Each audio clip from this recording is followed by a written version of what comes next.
when you have somebody who can change the news cycle with a tweet, it is going to be a topsy-turvy legislative, particularly I think the first 100, 200 days.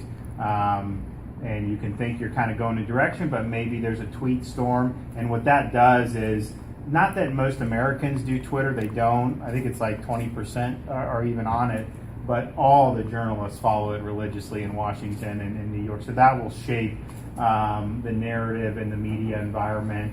And that could be very beneficial for us in Congress doing certain things. So for example, one of the things that I've supported is term limits.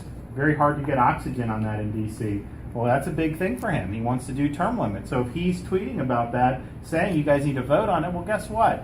We're probably going to have to vote on it because there's going to be a lot of people back home who are going to tell their members to do it. We're going to do a bill probably after the inauguration called the Drain the Swamp Act that's going to do a lot of the bullets that he called for in the campaign, the 5-year lobbying ban from former members of Congress and staff, the lifetime ban on lobbying for a foreign government, some of those things. Again, those are popular. I think they're useful to help change the incentives in Washington. Those just probably would not have seen the light of day normally, but if this is something that he's going to promote, then that gives you opportunities to do some of those things that you may not be able to do otherwise. And, the inauguration, if you look back, I think people remember Kennedy's, they remember Reagan's.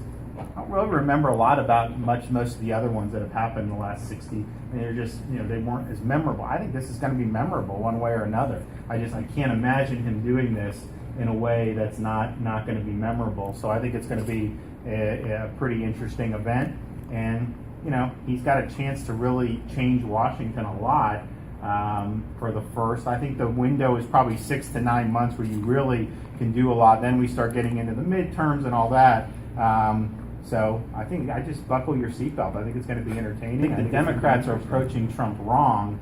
He used to be a Democrat. He doesn't have a fixed necessarily ideology. I think he is conservative on some things. His cabinet has been pretty conservative, and I've been impressed with all the choices. But he tends to respond positively to people who are nice to him and treat him well. When he gets attacked, he's a counterpuncher. So they've really gone whole hog against him since the election, and I just think they're probably pushing him away to where there may have been some things that he was more in tune with them on, potentially infrastructure, potentially healthcare. Now I don't know. I mean, we'll see. And he's got a lot of negative national press. There's just no doubt about it. So people say his approval ratings are lower. Well, I mean, compare the coverage he got from the coverage other presidents have gotten when they're coming in. I think the Republican voters are by and large with Trump right now, and they want him to do well. Now, granted, that could change, but the idea that he's tweeting too much or saying things, that is not what's going to move the Republican voters. What will move Republican voters is if he is raising taxes or not appointing good Supreme Court justices or violating kind of some of the core things that he ran on. All the things he said that are not conservative that he ran on, if he does that, I think that's baked in the cake and the voters are fine with that. But if he starts really trying to upend some of that, that's the only way. But other than that, I think those guys, I think they have no chance against him in a primary. If he decides to run again, I think he'll be the nominee. I mean, it's just he's too much of a force politically and in terms of his ability to communicate. Achieving what he said he would do, that's going to help him. I mean, that's just the reality. I think voters may not agree with you on everything, but if you're honest about what you want to do and you pursue it and you follow through, I think that they respect that. So I actually think it's going to be unpredictable. He's never been in office. If you've never been in office, you just don't know how people are going to respond. But I think he has a chance to actually build a lot more support than he even had in the campaign.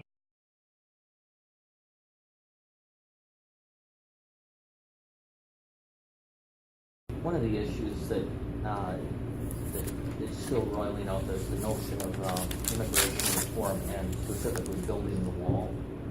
What do you think about that? Well, I think that was his signature campaign promise. I think he's got to build it. I mean, I think it's symbolic about whether his presidency is successful. I think he has the authority because the Congress in 2006 passed the Secure Fence Act, which said you needed to have 700 miles of at least double fencing. So, in other words, it didn't require a wall, but it authorized a wall if that's what the executive wanted to do.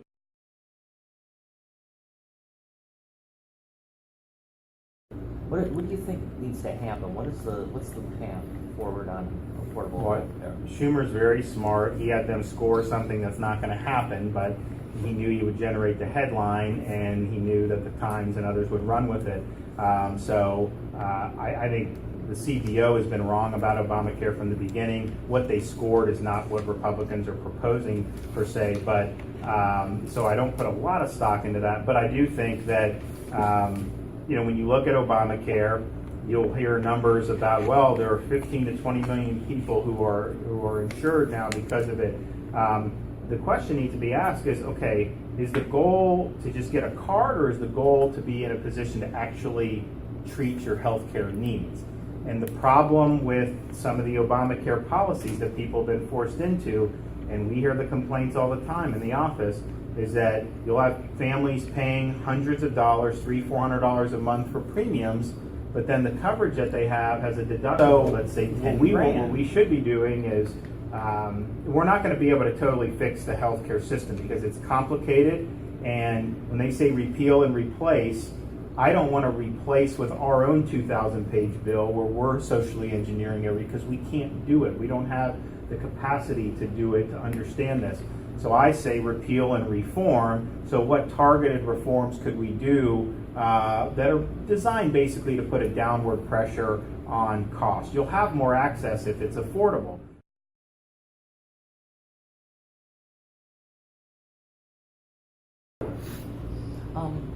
One of the things that Trump has promised, we're going to make the military as strong as it needs to be. My presumption, at least, my assumption is that means spending more on the military. We're going to do a lot to the infrastructure. We're going to improve our road system. We're going to do other things. We're going to build a wall. And it seems to me that all of that makes government bigger and more costly unless we figure out a way to cut other things.